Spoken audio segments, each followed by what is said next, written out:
कर जोरी arrear barrier, कर जोरी अरियर बरियर, करिले गुहार हो सलामत रखिह गोदिया के ललनवा हमार हो सलामत रखिया गोदिया के।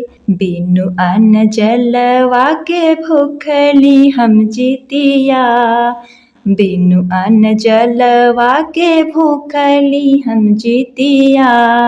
जब से हमके दिहलायस बबुआ गोदिया, जब से हमके दिहला अंस बबुआ गोदिया। सादा भराई रखिह अचरवा हमार हो सलामत रखिह गोदिया के ललनवा हमार हो सलामत रखिया गोदिया के। प्रेम से बोलिए जीवित वाहन भगवान की जय, जीवतिया माई की जय। जय श्री गणेश। प्रिय भक्तगणों, आज अश्विन माह कृष्ण पक्ष की सप्तमी तिथि है और आज जीवित पुत्रिका का व्रत नहाय खाए का दिन है। जीतिया व्रत में नहाय खाए का बड़ा भारी महत्व होता है। आज से ही माताएं जीतिया व्रत की शुरुआत करती हैं। यह जीतिया का व्रत बड़ा ही पावन, मन भावन और शक्तिशाली व्रत माना जाता है। भविष्य पुराण में शिवजी ने भी माता पार्वती से इस महाव्रत की बड़ी प्रशंसा की है। यह 3 दिनों तक किया जाने वाला बड़ा ही कठिन निर्जला व्रत होता है, जिसे माताएं अपने संतान की दीर्घ आयु, अच्छे स्वास्थ्य, खुशहाल जीवन, उज्जवल भविष्य के लिए रखती हैं। कहा जाता है जिसने भी पूरी श्रद्धा और निष्ठा से यह जीतिया का व्रत किया है, उसके संतान पर जीतिया माँ कभी कोई आँच आने नहीं देती, सदा उनकी रक्षा करती हैं।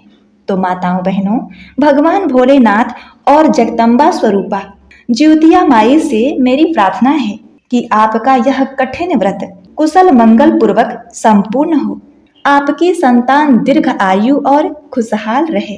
तो प्रिय भक्तगणों, आज जीतिया व्रत के पहले दिन नहाय खाए के दिन सुनी जाने वाली व्रत कथा को बड़ी श्रद्धा और भक्ति भाव से पूरा सुनिएगा।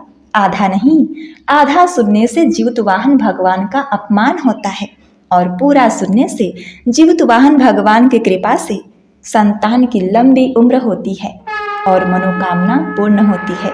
तो इसीलिए इस कथा को पूरा सुनिएगा और एक बार बड़े प्रेम से जीतिया माई की जय, जीवित वाहन भगवान की जय कमेंट में प्रेम सहित जयकारा अवश्य लगाइएगा। प्राचीन काल में एक विशाल राज्य में एक राजा हुआ करते थे, जो बहुत ही पराक्रमी और दयालु थे। उनकी चारों ओर प्रशंसा होती थी। उनकी 2 रानियां थी। वह अपनी दोनों पत्नी से बहुत ही प्रेम करते थे और उनकी प्रजा भी उनसे बहुत ही प्रेम करती थी। वो भी अपनी प्रजा की हर बात का ख्याल रखते थे। उन्हें सब प्रकार का सुख था, लेकिन दुर्भाग्य से उनकी कोई संतान नहीं थी। वह राजा बहुत ही परेशान रहा करते थे।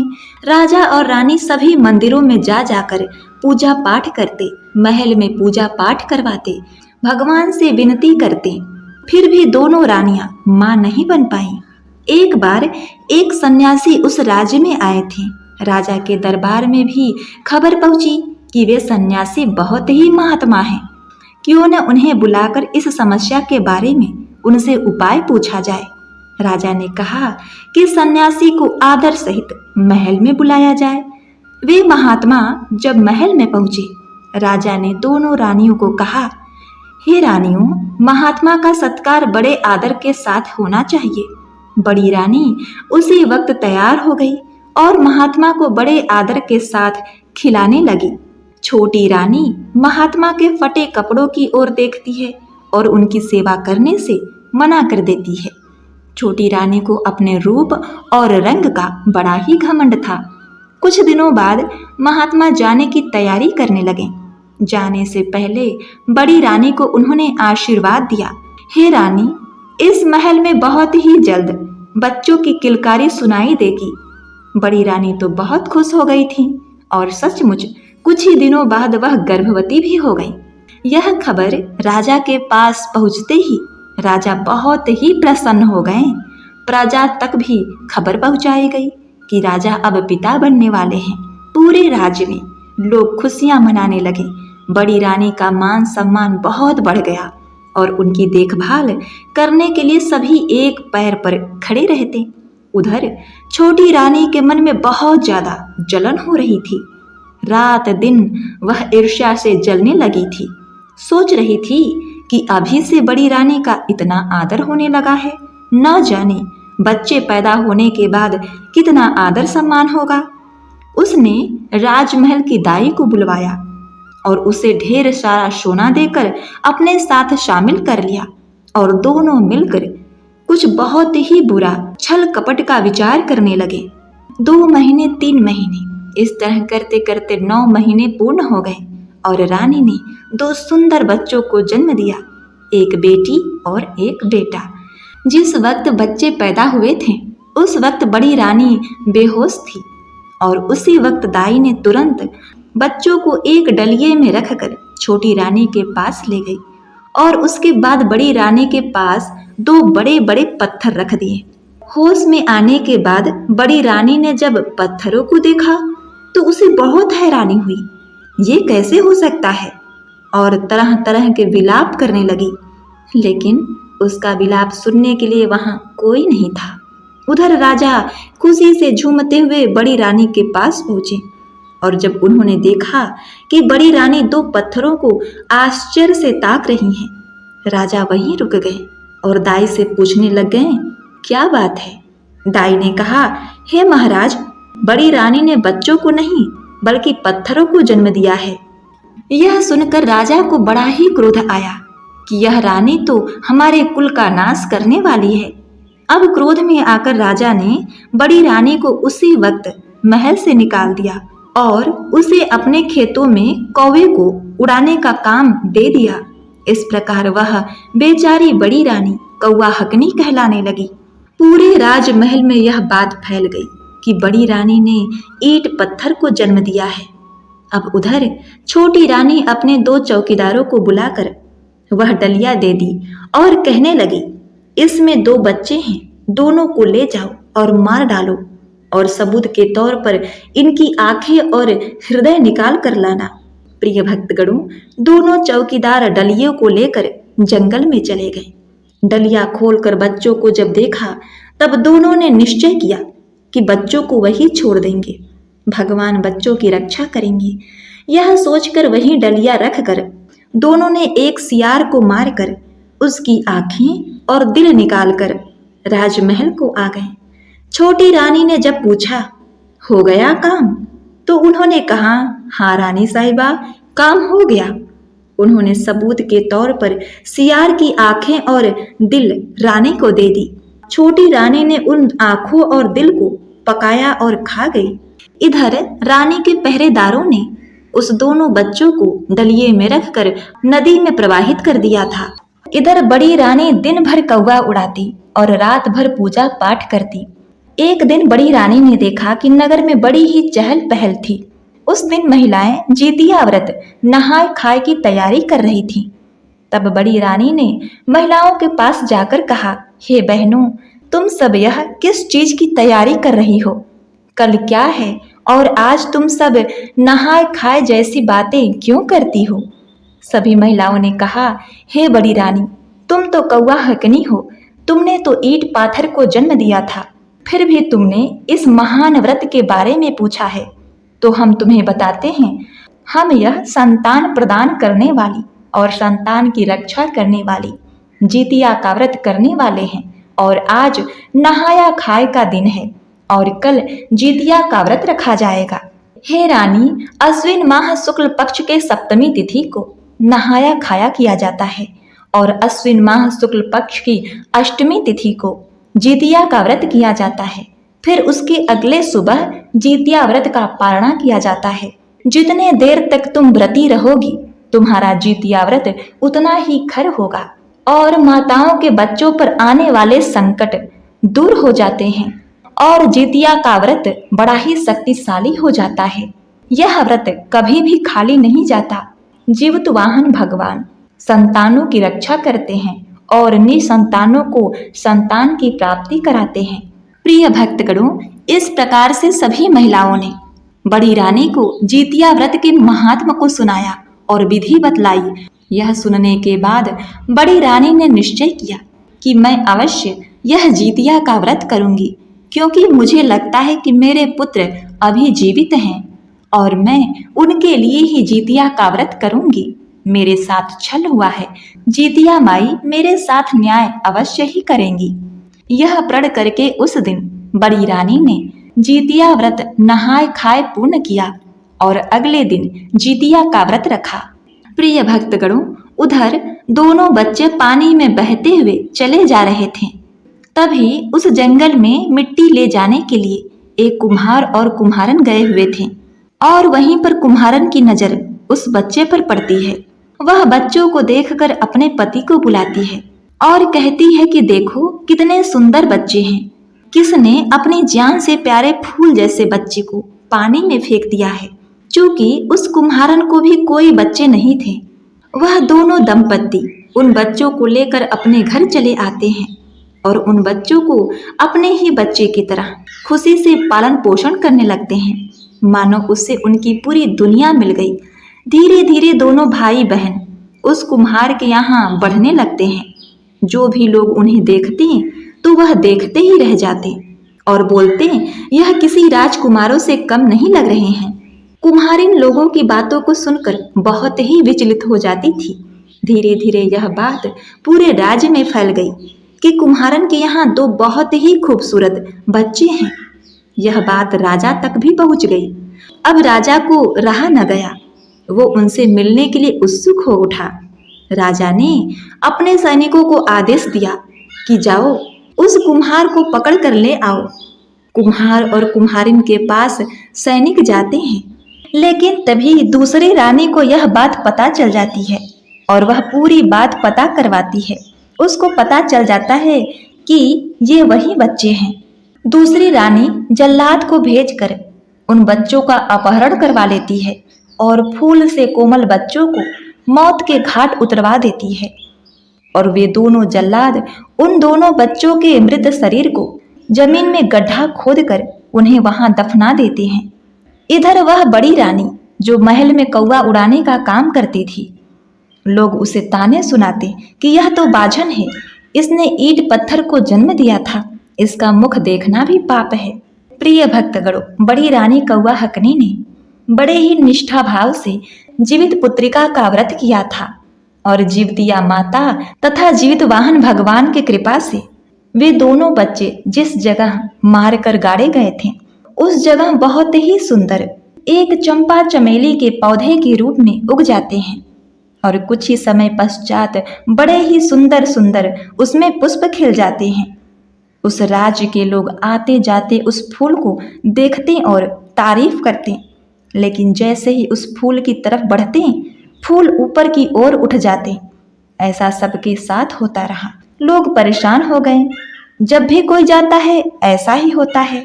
यह बात राजमहल तक पहुंच गई। राजा अपने सैनिकों के साथ आते हैं और सैनिकों को आदेश देते हैं कि फूल को तोड़े, लेकिन जैसे ही सैनिक फूल को तोड़ते हैं तो वह लड़का लड़की जो चंपा और चमेली थे वे इतने ऊपर उठ गए, इतने बड़े हो गए कि राजा के सैनिक उस फूल को नहीं तोड़ पा रहे थे। अब राजा स्वयं आता है, राजा फूल को तोड़ने लगता है, तभी फिर इसी तरह दोनों फूल ऊपर की ओर उठ जाते हैं। फूल ने राजा से कहा कि उस कौवा हकनी को बुलाओ, जब वो तोड़ेगी फूल तभी हम टूटेंगे। अब पहली रानी को बुलाया जाता है। रानी आती है और जैसे ही चंपा को तोड़ने लगती है, चमेली बोलती है, चंपा भैया माँ आई है, टूट के लग जाओ माँ के पाँव। इस तरह जैसे ही दोनों फूल टूटते हैं दोनों बच्चे जीवित हो जाते हैं और उस चंपा चमेली के पेड़ से जीवित वाहन भगवान की कृपा से दोनों बच्चे सकुशल मनुष्य के रूप में प्रकट हो जाते हैं। यह सब देखकर राजा बड़ा ही आश्चर्यचकित होता है और राजा को वे पूरी कहानी बताते हैं कि यह सब किया धरा छोटी रानी का था। अब छोटी रानी को बुलाया जाता है और उस डायन दासी को भी राजमहल बुलाया जाता है। राजा दोनों को फांसी का आदेश दे देते हैं। दोनों बच्चों और रानी को महल में अपने साथ ले जाते हैं। जीवतवाहन भगवान की कृपा से अब खुशी खुशी वे दोनों जीवन यापन करने लगते हैं। अब रानी को भी न्याय मिल जाता है। सभी लोग खुशी खुशी रहने लगते हैं। बुराई का अंत हो जाता है और रानी को न्याय मिल जाता है। भक्तगणों, शिव पुराण में नहाय खाए व्रत की एक और कथा प्रचलित है जो इस प्रकार है। इसे भी आप पूरा अवश्य सुनिएगा। बहुत समय पहले की बात है। नैमिषारण्य क्षेत्र में सहस्त्रों ऋषि मुनि बैठकर धर्म चर्चा कर रहे थे। ऋषियों और मुनियों के साथ ही अनेक देवता भी उस सभा में उपस्थित हुए थे। उन ऋषि मुनियों के मध्य सूत जी महाराज उसी प्रकार सुशोभित हो रहे थे जिस प्रकार से तारागणों के मध्य चंद्रमा सुशोभित होता है। इस धर्म चर्चा के बीच ही महर्षियों ने संसार के कल्याण हेतु हाथ जोड़कर सूत जी से कहा, महाराज, कलयुग में मनुष्यों की आयु और श्रद्धा दोनों ही काफी कम हो जाएंगी। लोग अल्प आयु होंगे। महिलाओं की संतानें बचपन में ही मरने लग जाएंगी और माता पिता के जीवित रहते ही उनके पुत्र मर जाया करेंगे। एक ऋषि ने हाथ जोड़कर आगे कहा, महाराज, इस भीषण विपत्ति से बचने का कोई उपाय होगा? सूत जी बोले, आपने बहुत ही उत्तम प्रश्न पूछा है। कली काल में जब मनुष्यों की आयु कम होगी और श्रद्धा भक्ति उससे भी कम होगी, तब कली काल में माता पिता के सामने उनके छोटे छोटे बच्चों और जवान पुत्रों का मरना एक सामान्य बात हो जाएगी। उस समय जो भी माता नियम पूर्वक इस जीवित पुत्रिका व्रत को करेंगी, उसके सभी पुत्र पूरी आयु तक जीवित रहेंगे। माता पिता के रहते हुए किसी भी पुत्र की मृत्यु नहीं होगी। संसार की भलाई के लिए मैं इस संपूर्ण वृत्तांत को कहता हूँ। सूत जी ने कहा, जब द्वापर युग का अंत होकर कलयुग प्रारंभ हो रहा था, उस काल में अपने अपने पुत्रों की मृत्यु से दुखी बहुत सी शोकाकुल स्त्रियों ने आपस में सलाह की कि वे सभी मिलकर महर्षि गौतम जी के पास गईं। उन सभी स्त्रियों ने महर्षि गौतम की वंदना की और कहा, हे प्रभु, अब कलयुग आ रहा है। कलयुग में लोगों के पुत्र किस तरह पूर्ण आयु तक जीवित रहेंगे और माता पिता के जीवित रहते मृत्यु को प्राप्त नहीं होंगे। इसके लिए कोई उपाय बताइए और कोई ऐसा व्रत, जप, तप अथवा पूजा हो तो हमें कहिए। गौतम जी ने कहा, मैं आपको एक प्राचीन वृत्तांत सुनाता हूँ, ध्यान पूर्वक सुनिए। महर्षि गौतम बोले, महाभारत का युद्ध समाप्त हो जाने के बाद एक रात्रि में द्रौपदी के 5 सोते हुए पुत्रों की द्रोणाचार्य के पुत्र अश्वत्थामा ने हत्या कर दी थी। द्रौपदी सहित 5 पांडव बहुत ही अधिक दुखी हुए। कुछ समय बाद अपनी सखियों को साथ में लेकर द्रौपदी महर्षि धौम्य के पास गईं। द्रौपदी ने महर्षि धौम्य से कहा, हे मुनिवर, कौन सा उपाय करने से संतान दीर्घ आयु हो सकते हैं? कृपा करके वह उपाय हमको बताइए। महर्षि धौम्य बोले, सतयुग में हमेशा सत्य बोलने वाला और सभी के साथ समान व्यवहार करने वाला जीमूतवाहन नामक एक राजा था। हमेशा सत्य आचरण करने वाला राजा जीमूतवाहन बड़ी ही साहसी और रहम दिल था। एक बार राजा जीमूतवाहन अपनी रानी सहित अपने ससुराल गया। वहीं एक रात ससुराल में सो रहा था कि उसे एक स्त्री के बिलख बिलख कर रोने की आवाज सुनाई दी। वह अपने पुत्र के लिए विलाप कर रही थी।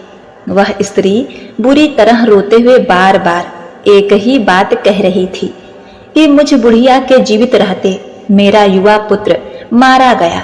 हाय, मैं क्या करूं? उस बुढ़िया का विलाप सुनकर राजा जीमूतवाहन को बहुत दुख हुआ। राजा ने बुढ़िया के पास जाकर उन्हें ढाढ़स बंधाया और रोने का कारण पूछा। बुढ़िया ने रोते हुए कहा, गांव में प्रतिदिन एक गरुड़ आता है और एक युवक को खा जाता है। आज मेरे पुत्र की बारी है। अब मेरा पुत्र उस स्थान पर जाएगा जहां गरुड़ आता है, जो मेरे पुत्र को खा जाएगा। मेरे जीते जी मेरा बेटा मर जाएगा। यह कहकर बुढ़िया जोर जोर से रोने लगी। अब देखिए, राजा जिमुतवाहन ने कहा, माता तुम रोवो मत, आज मैं तुम्हारे पुत्र के स्थान पर वहां चला जाता हूँ। इस प्रकार गरुड़ मुझे खा जाएगा और तुम्हारा पुत्र बच जाएगा। इतना कहकर राजा उस स्थान पर जाकर लेट गया जहां गरुड़ प्रत्येक रात्रि को आता था। तब समय पर पक्षी राज गरुड़ आए और चोंच से नोच नोच कर उनका मांस खाने लगे। जब गरुड़ ने उनका संपूर्ण बायां अंग खा लिया, तब जिमुतवाहन ने करवट बदलकर अपना दाहिना अंग गरुड़ के सम्मुख रख दिया। ये देखकर पक्षी राज गरुड़ बड़े आश्चर्य हुए। गरुड़ के मांस खाते समय जिमुतवाहन न तो रोया न ही चिल्लाया था और न ही उसने बचने की कोई चेष्टा की थी। आधा शरीर खाया जाने के बाद राजा अभी तक जिंदा था। गरुड़ जी को बड़ा आश्चर्य हुआ। गरुड़ जी सोचने लगे कि यह आदमी कोई साधारण मनुष्य नहीं, या तो देवता है या फिर कोई महान ऋषि होना चाहिए। गरुड़ जी ने राजा से पूछा, तुम मनुष्य तो नहीं जान पड़ते, क्या कोई देवता हो? तुम कौन हो? अपना नाम, कुल और निवास स्थान बतलाओ। पीड़ा से व्याकुल राजा जिमुतवाहन ने कहा, पक्षीराज, आपके ये प्रश्न व्यर्थ हैं। आप अपनी इच्छा अनुसार मेरा मांस खाइए और अपनी भूख मिटाइए। यह सुनकर गरुड़ जी को और भी अधिक आश्चर्य हुआ। गरुड़ जी ने अपने चमत्कार से राजा के शरीर को पूरा कर दिया। अब जिमुतवाहन पहले से भी अधिक स्वस्थ और सुंदर युवक बन गए थे। अब गरुड़ जी ने आदर पूर्वक राजा से उनका परिचय एक बार फिर पूछा। राजा जिमुतवाहन बोले, हे गरुड़ देव, मेरा नाम जिमुतवाहन है। मेरे पिता का नाम शालिवाहन और माता का नाम महारानी सौम्या है। हम सूर्यवंशी क्षत्रिय हैं। गरुड़ ने यह सुनकर गरुड़ ने कहा, हे राजन, मैं तुम्हारी दयालुता और त्याग की भावना देखकर बहुत प्रसन्न हूँ। तुम मुझसे कोई भी मनचाहा वरदान मांग लो। राजा ने कहा, हे पक्षीराज, यदि आप मुझे कोई वरदान देना चाहते हैं तो एक वरदान दीजिए कि आपने अभी तक जितने भी मनुष्यों को खाया है वे सभी जीवित हो जाएं। अब आगे से आप यहाँ के युवकों को न खाएं। यहाँ उत्पन्न होने वाले सभी बालक लंबी आयु को प्राप्त करें। गरुड़ जी ने तथास्तु कहा और उड़कर नागलोक चले गए। नागलोक से अमृत लाकर उन्होंने लाए हुए मनुष्यों के हड्डियों के ढेर पर डाल दिया, जिससे वे सभी मनुष्य जीवित हो गए। राजा जिमुतवाहन अभी भी वहीं खड़े थे। गरुड़ जी ने राजा से कहा, मैं आज संसार के कल्याण हेतु एक वरदान दे रहा हूँ। आज अश्विन माह के कृष्ण पक्ष की अष्टमी है। यह अष्टमी सप्तमी रहित और अत्यंत शुभ है। आज तुमने यहाँ की प्रज्ञा को जीवन दान दिया है और मेरे द्वारा खाए गए हजारों मनुष्यों को पुनः जीवित कराया है।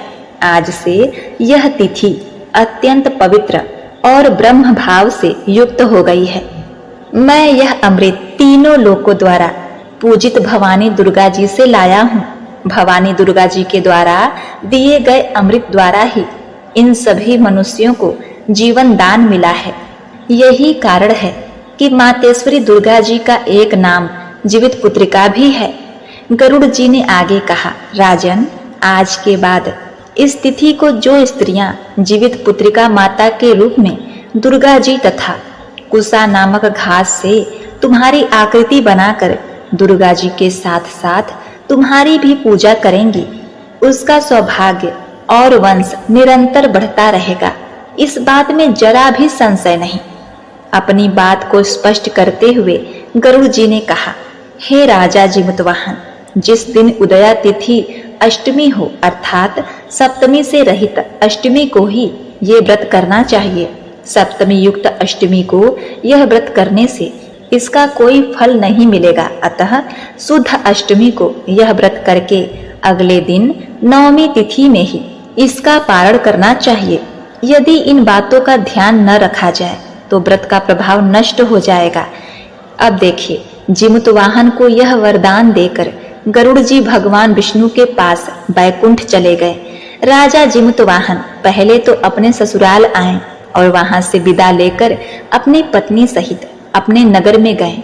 महर्षि धौम्य ने द्रौपदी को यह संपूर्ण वृत्तांत सुनाने के पश्चात कहा, हे देवी, मैंने एक अतिशय दुर्लभ वृत्तांत तुमको सुनाया है। तुम मेरे द्वारा वर्णित विधि विधान से पूरी भक्ति भावना के साथ यह व्रत करो। इस व्रत में तुम दुर्गा जी तथा कुशा घास से बनाई गई राजा जिमुतवाहन की पूजा करो और नवमी को ही तुम्हारी सभी मनोकामनाएं अवश्य पूर्ण होगी। इस प्रकार जो भी भक्तगण जीवित पुत्रिका का व्रत करते हैं, नहाया खाया से लेकर पारण तक पूरे विधि विधान से जीवितवाहन भगवान की पूजा करके जीवतिया माता से आशीर्वाद लेते हैं, उनके घर परिवार में सदा खुशहाली रहती है, संतान की लंबी उम्र होती है और संतान पर आने वाली विपत्ति कट जाती है, उनका कल्याण होता है। तो एक बार प्रेम से बोलिए, जीवितवाहन भगवान की जय, जीवतिया माई की जय। जय हो जीवितवाहन भगवान। आप अपनी कृपा दृष्टि अपने सभी भक्तों पर बनाए रखना। ओम नमः शिवाय।